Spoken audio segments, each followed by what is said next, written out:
All righty. So here we go. Let's add to the stage our piece of, let's add to, we got to get ourselves set up to do something here if we're going to do anything here. Things have moved around on me here a little bit. Give me one moment here. And we're going to go to healthcare continues to rise. All righty. You able to see that, Claudia? Yes. All right. Very good. Very good. So this is a piece that comes out. It comes out every year or 2 years and is absolutely a fantastic piece of research. And I'd like to read it as we go down here. This is from Fidelity Research. Fidelity says a 65-year-old retiring today will face $165,000 in healthcare and medical expenses, more than twice the average American expects. Isn't that something? Wow. That's a huge dollar amount right there. $165,000. Yeah. Healthcare and medical expenses. It's highlighted in Fidelity's 23rd annual retiree health and care cost estimates, reflects an increase of nearly 5% from 2023, as more than double the initial estimate from 2002. What Robert Kennedy says, is Senior Vice President of Workplace Consulting at Fidelity, healthcare costs are among the most unpredictable expenses, especially when it comes to retirement planning. And he continues, as we approach the fall and open enrollment period for healthcare benefits, it's a great time for Americans to be proactive in their financial planning efforts. Kennedy said, the best time to plan for most healthcare costs is listen to this, long before they come along. This is why proactive planning is so big. Interesting enough, Fidelity's approximation is based on individual enrolled in traditional Medicare, which includes Part A and B. By the way, Claudia, we can let everybody else know, we're going to talk more about this in September. We're going to start to dive into Medicare a little bit, but it says as well as Part D, which covers prescription drugs. However, many nearing retirement may find the process of selecting Medicare coverage challenging, with 55% of respondents will be difficult to enroll in Medicare, and half expecting to feel overwhelmed or confused when choosing their plans. Boy, oh boy, this is just we just don't have enough money saved, a lot of us, to $165,000 in healthcare and medical expenses. This is something that we have got to be able to plan for, and so what I'm a big advocate of is building an income plan. This is what I do for folks. I build an income plan. It's very simple, very easy, actually. It takes a lot of the hypothesis out of things. And in there, we start to build in those healthcare expenses. Okay. And one of the things that is actually, I don't believe it's part of the research, because I've been following this Fidelity research for some time, is long-term care expenses, healthcare expenses in the home, healthcare expenses in a facility. And that is a huge, huge problem that comes along that is really sucking down people's retirement savings along the way. I know, Claudia, you're part of that. Your mom isn't necessarily all the way there, need all that care, but you're a caretaker. Yes, I am. 24/7. 24/7. And 24/7, everything. Yeah. We talk about this because there's that emotional strain, right? Emotional, physical. Yes. And there's no price tag about the emotional side and the physical side of it. And then I talk about the financial realm of things, and that's important as well. And, along these lines, Claudia, I just met with a client that I've had for, she's been a long-term care policy owner of mine since 2009. And I sat down at her kitchen table, and she had kids with her this time. And she has got a spectacular long-term care policy that's grown. And an interesting thing, Claudia, is the premiums are high, but interesting enough, the kids wanted 12 or 14 years ago, the kids all wanted to chip in. Check it out. They're chipping in on the premium. Oh, how nice. Wow. Okay. Yeah. Because I sat there and I go, man, I mean, the benefits huge. I mean, the Yeah. benefits beautiful, right? How Wow. in the world, because I know their financial, how do they will do it? Well, I don't know, it's 5 kids, 6 kids, and they're all chipping in, Mhm. pay for care for mom if and when she needs it. Now she's a very, very healthy late 70s gal. Okay. Mhm. Get up and go, but they want to provide the best care for her. And so And they're wise in planning this way because, that means that so at some point, if the mom is incapable of taking care of herself, then one of them would have to forego their quote career, their livelihood, so that they can take care of them, be there for her, like I am 24/7. And 4 years ago, that's what I've had to do. I've had to put everything on hold on my end, so that way I can be here and available for my mom. Now, I feel it's a blessing to me to be taking care of her, and I don't take it for granted one day, or I don't um I'm very happy to be able to take care of my mom. But what I don't want to call it a sacrifice, but what a commitment. What a commitment it takes to be able to do something like this, and to be able to provide for your parent, and these children are obviously seeing the value of having this plan, and wanting to chip in if that's the best they can do right now, I know. for her. And as she will need care, they'll be able to afford someone to come in and provide that service so that they can continue to have their lives, and while they're there, supervising this process. But just like that article says, the plan begins long before Yeah. the expenses are needed, right? And Yeah. that's what we're here for. That's what you do. You help people to create a plan long before they're going to need it. Right. No, it's absolutely a good thing. Yeah. So, you know, and that family, that mother with her children, she's got 5 children. 4 of them are boys. Okay, Yeah. 4 of Oh, them are boys. One's a girl. Okay. Let me yeah. just be real clear about things. When it comes to healthcare in the family, Yes. it Yes. ain't necessarily the boys. That is absolutely correct. Well, you know it. You got siblings and all that, so you feeling the responsibility on your shoulders. So, Yes. Anyway, we encourage anybody. You can always jump on my calendar, markscalendar.com. There's 20 minutes out there. If you want to just jump on, you're welcome to jump on, chat about this type of topic or any other topic forever. But that is something that is always a joy to chat with people on from there. Let's move over into the next type of piece of news that I've.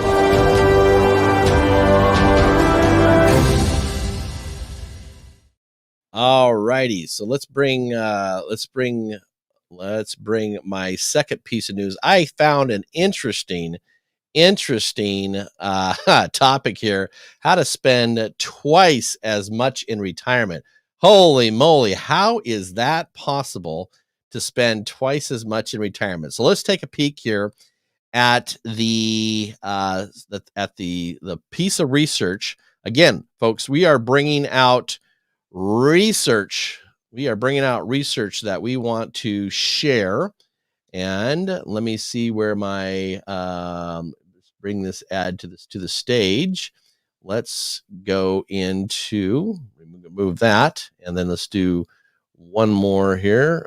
Stops. I guess I got to stop screen, and then we're going to go back in and present, share screen, and this is called License to Spend. Now, these things are interesting when you see the PhDs coming out with stuff here. Retirees with assets that annuitize income spend twice as much as those with non-annuitized savings. Interesting. And we're going to jump over to the press release on this here that in Washington, D.C., guaranteed income. Are you able to see that all right, Claudia, on the screen? Yes. Yes. Yeah. In guaranteed income, a license to spend retirement income Institute fellows David Blanchett and Michael Fink, and I believe these are both PhDs, examine how Americans achieve their lifestyle goals in retirement through annuitized income. Retirees with assets that annuitize income spend twice as much as retirees with an equal amount of non-annuitized savings, according to a new analysis by the Alliance for Lifetime Income's Retirement Income Institute, or better known as RII. In their newly released study, A Guaranteed Income, A License to Spend, RII fellows David Blanchett and Michael Fink examine how Americans are far more likely to achieve their lifestyle goals in retirement through annuitized income, overcoming the uncertainty of life expectancy and the reluctance to spend down savings. And so in their research, they examine households with at least $100,000 in savings and compare how much money they could be spending in retirement and how much they're actually spending based upon existing guaranteed income sources and assuming financial assets are annuitized. They pair these findings with those of proprietary survey of 2,000 adults, over 2,000 adults, regarding behavior tendencies that may influence their spending in retirement. I just want to stop there for just a moment here. And I want to explain a little bit about what is going on here. So a couple PhDs in this institute have studied what's going on, and they're saying that retirees are happier with guaranteed income. That's what's going on. Okay. And so what's really going on here, and let me just go ahead and I'm going to go ahead and share my screen here, because I think this really needs to be kind of played out a little bit here. All right, so if you're taking notes, folks, go ahead and get your pen out, because I'm getting my pen out here. So what happens here? You like my pad here? Isn't this fun, Claudia? Yes. All right. The question is, can we make this thing work? That's the big question here. All right. Well, here we go. Here we go. Let's see if it does. Let's see if it does. All right. So what happens is everybody's got their retirement savings over here. And what people can do is they can portion out, and this is the idea, is then this is a annuity contract with an insurance company. This is an insurance company. And if they don't have, and I'm going to put this in green right here, we know already that we have our Social Security number 1 going on. And if it's a couple, we know that Social Security number 2 is going on. Okay. Most people, Social Security 1 and Social Security 2, most people do not have another guaranteed source of income like a pension. Okay. So this is how folks are doing it. This is what they're talking about here, is getting back over here to my black here, is let's say this savings account here is a retirement IRA or something like that. Let's say this is 500,000. Okay. What people can do, they can say, all right, I'm going to send $250,000 and keep it over here on Wall Street. So they're keeping it over here on Wall Street, whatever that means, stocks, bonds, mutual funds. I don't do any of that stuff. They still keep $250,000 on Wall Street because they want the benefits of the growth. But at the same time, they can suffer any kind of losses, because here's what they're doing. They're sending the other $250,000 to an insurance company. All right. Now, what the insurance company is going to do, it's going to guarantee them income all the way down the road, guaranteeing income every single month as long as they live. Let's say this person lives to 100. I can guarantee you that $250,000 by that time is gone, but they're still getting income from the insurance company. Make sense? I'll go with that, Claudia. Yes. All right. Along the way, so this is a guaranteed stream of income that's happening. Now, I just had a question yesterday with a client that says, well, Mark, what happens if we both die? All right. I said, well, if you had 250 and then let's say you used 100,000 of income, okay, then that extra 150K is going to go to your beneficiaries. Not bad. No. Okay. But what the research is saying, is this, is that in this scenario, this may be twice the income that they're taking out of this thing, because this is over here growing and they're not dependent upon this money over here. But this is twice the income than if someone just kept all 500,000 over on Wall Street doing what they're doing. Yes. They diversified it, put half the money over into an income play that says take care of all of our expenses above and beyond that we have. That Social Security, obviously Social Security is taken care of. Social Security 1, Social Security 2.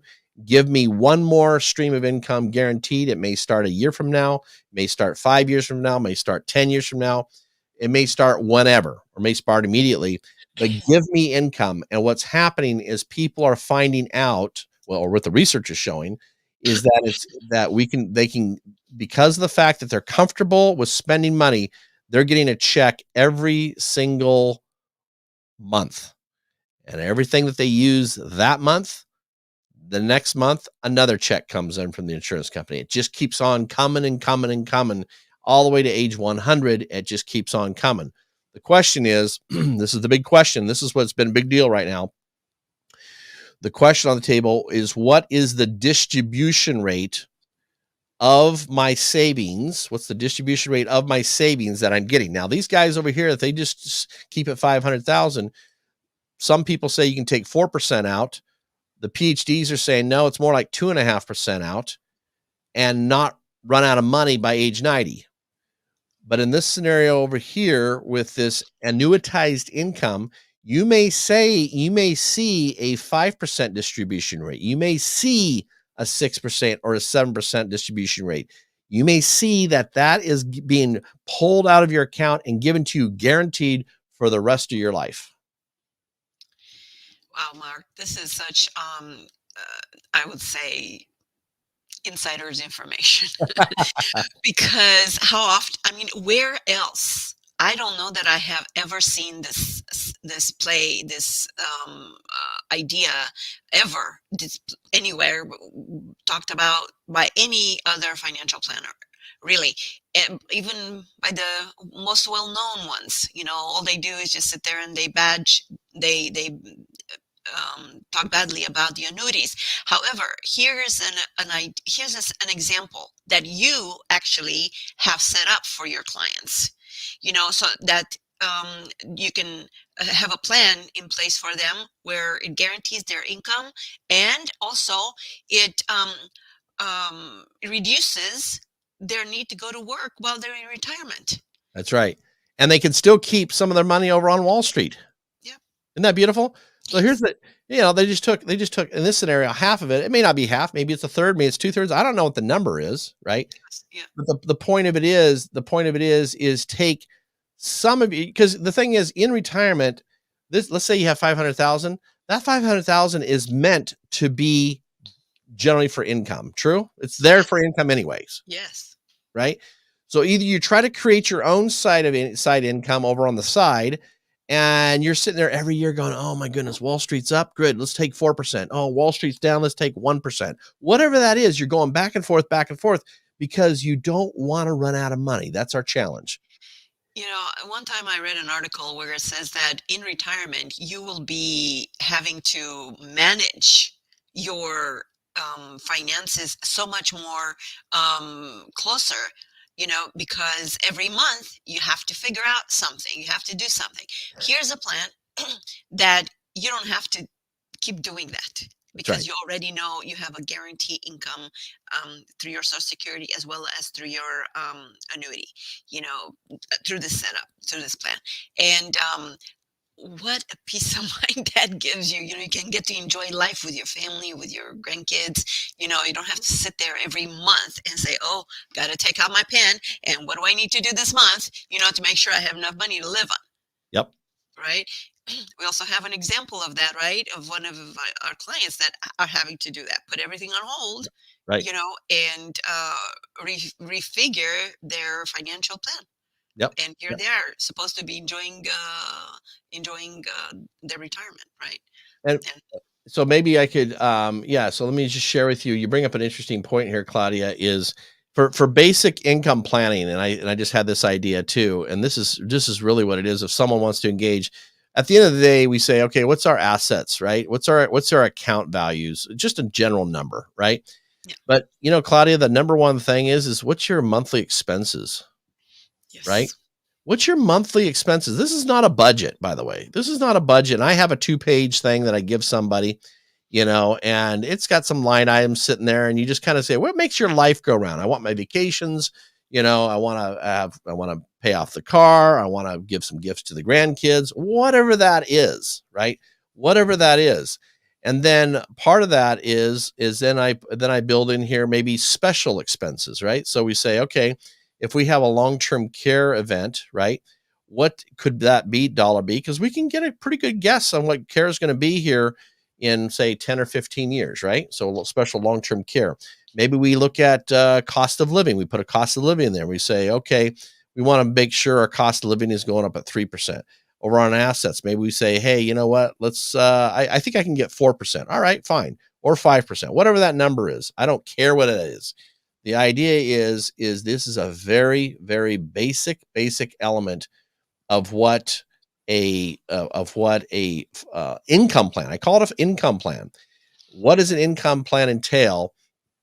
And frankly, at the end of the day, to start that, I do 20 minutes and we talk a little bit about what it is. And if we need to set up more time, we can set up more time. But I'm able to crank around this type of thing. And it actually, we talked about this too, Claudia. At the end of the day, we're looking for a retirement score, yes, right? yes, yes. Right. Well, you've got a credit score, you got other types of scores. Now we do need a retirement score.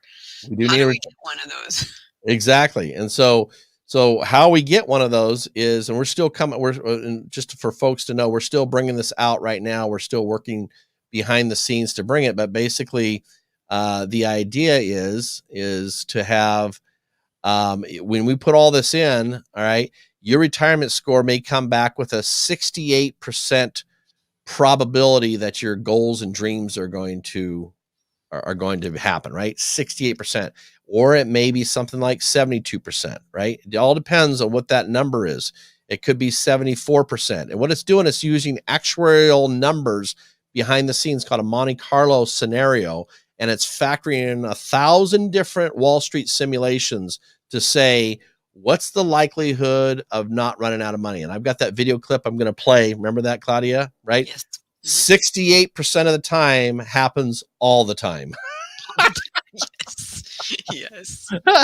And so the point of it is we want to make sure and say, okay, with a little maneuver, can we turn one of these numbers into, say, a 92%, right? With a flick of a switch, is there a way to turn it into a 94, right? Is there a way to take the certainty, the probability up with little maneuvers like we just talked about here on this prior page? This Yes. right here is that very thing here. This takes some of the uncertainty, a lot of the uncertainty out of the game, and it puts money into your pocket every single month for the rest of your life on a guaranteed basis. Yeah. So, That's beautiful.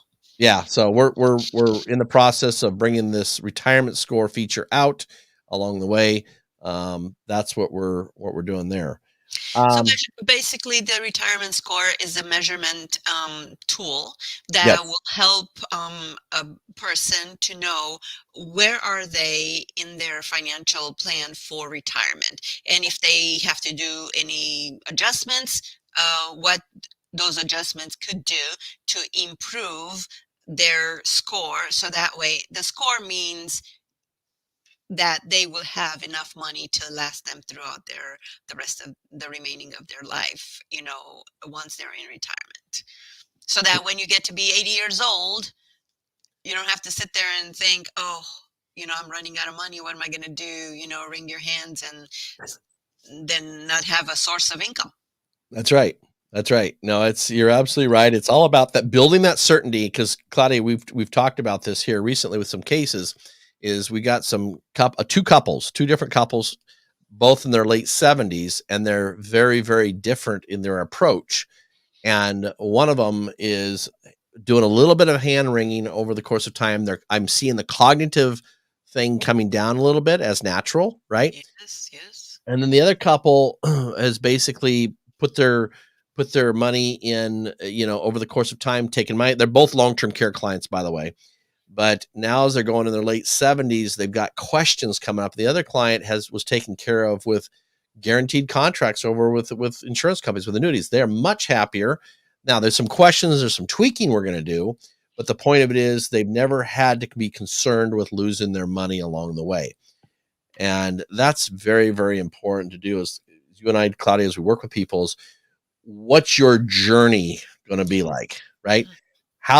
Looking back 15 years from now, when you're age 80, you're looking back, what kind of regrets are you thinking you might have? And many people come out of the gate going into retirement and they have no idea of the pitfalls and the risks that they're going to be faced with. So, Mark, someone might be asking, so if you set up an appointment, if they set up an appointment with you, will they need to pay you for that appointment? What is how does that work? That's great. And so as I put the 20-minute calendar back up, markscalendar.com, put that back up again. I just enjoy having conversations. And so what I'm always trying to do is figuring out, where is there a problem? If you're concerned about the problem, I'll be concerned about the problem. If I see a problem and you're not concerned about it, hey, I'm not interested either, But when it comes down to solving the problem, then that's where no one pays me directly, Claudia. Is what happens is, in these cases, the insurance companies, the institutions themselves, pay me directly to solve the problem. If we find a problem that we like, we want to solve that problem. That's how we do that. Yeah. So there's no out-of-pocket cost No, upfront or anything like that.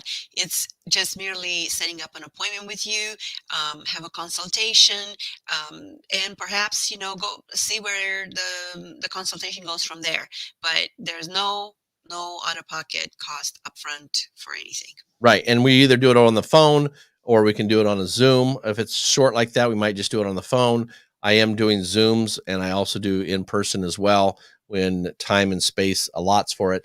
But I, I just met with somebody in another state yesterday, as you know, Claudia, and I have the easiest software that they go, well, I can't believe how easy that was, and so you just have to be in front of a computer, go to one link, and I can show you everything else. Yeah. Before I jump though off of this, Claudia, I wanted to go over one thing here that kind of puts, and I really want to spell this out. This is important because the three things we're looking at when we're bringing this retirement score here.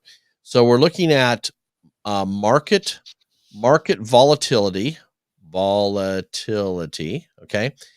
So this is one risk that people face. And so that's what's factoring in the score is market volatility. Okay.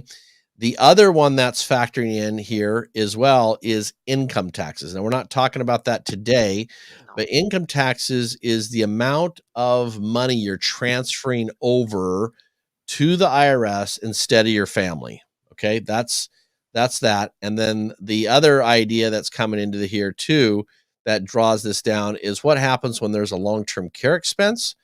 And so that is the other thing we're looking at, is a long-term care expense. And so in the retirement score that we build, it's going to take in one or all three of those together.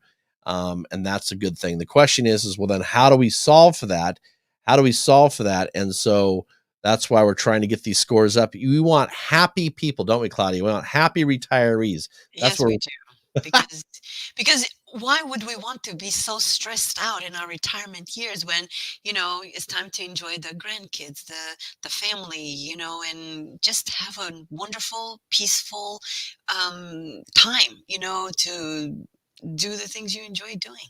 Right. Exactly. And leave it when these folks are hitting now their late 70s, early 80s, like I said, the cognitive, they don't want to worry about this stuff.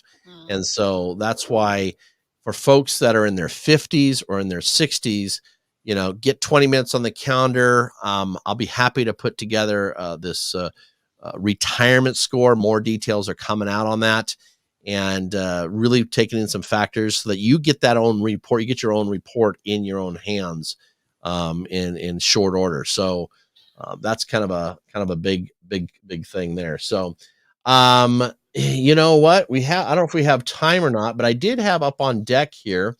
I did have an interesting thing here that I wanted to share, Claudia. So let me go ahead and I'm going to stop share. I'm going to present really quickly a video story that I came across here. I think is very interesting. This is from an organization called Protected Income. Let's play this one right here.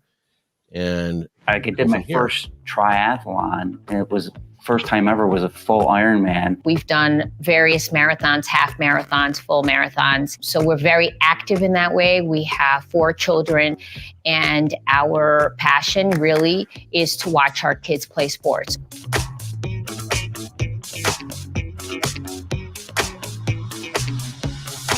My idea of retirement is put money away, start young, but it was really to wind down. So now I consider myself a type A. I always like to go. My idea of retirement is, I have a 401k. We have investments in property, event center, things like that. We're investing in real estate and things like that. But what I'd like to see us do is really create a foundation of incoming revenue.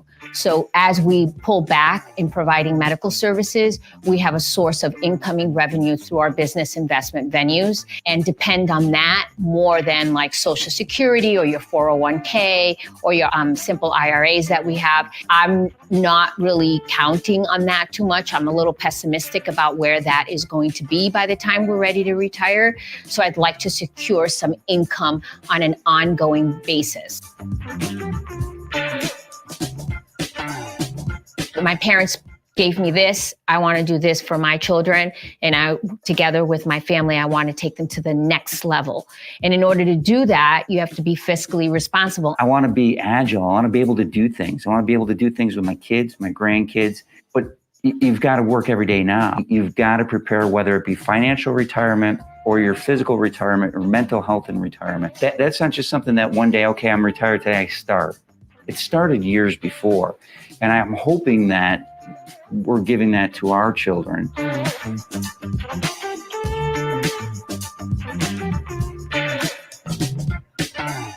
Was that interesting there? Oh, that was very interesting. Yes. What a great couple and their family together. They're on the same page. That kind of describes a little bit of the struggle and the challenges we face. Mm-hmm. But there is a path going forward. I think the message is there is a path. There's a path going forward that you can put a lot of things to rest and make things easy. So, yes. So basically that's what, we're here for. We're here to bring this information to the retirees or to those looking to retire or plan for retirement. And so that way they can have that kind of a lifestyle, or they can have that kind of retirement, going as they're looking to their future. And what, again, the purpose of why we're getting together like this in the neighborhood, Claudia, I just want to bring this back, is to dispel the myths that are going on, right? Yes. There's a lot of myths going on. So folks, if you have myths, if you've been hearing things, cross-check it, make 20 minutes with me, drop an email in the chat. I put the email up earlier. You got to get these myths dispelled. Do not have regrets later on down the road because of the fact that you were putting your trust in something that didn't actually turn out right. And frankly, I will say this too, is the what's going on in retirement right now. The retirement is changing so fast right now that what we saw with our parents and our grandparents or our neighbors, even our neighbors that may have retired 10 or 15 years ago, why that is something that has even changed for today. So be very, very careful with what's going on with that. So with that, we're going to go ahead and sign off. And it's always good to see everybody. Drop your chat. You see how to get a hold of me. 20 Minutes with Mark is on www.markscalendar.com. And with that, I look forward to seeing you next Tuesday. Make sure and like and subscribe, right? Like and subscribe over on Safe Money Matters with Facebook and YouTube, and invite your friends to do so as well. And so with that, I will see you next week, and we'll pick it up from there.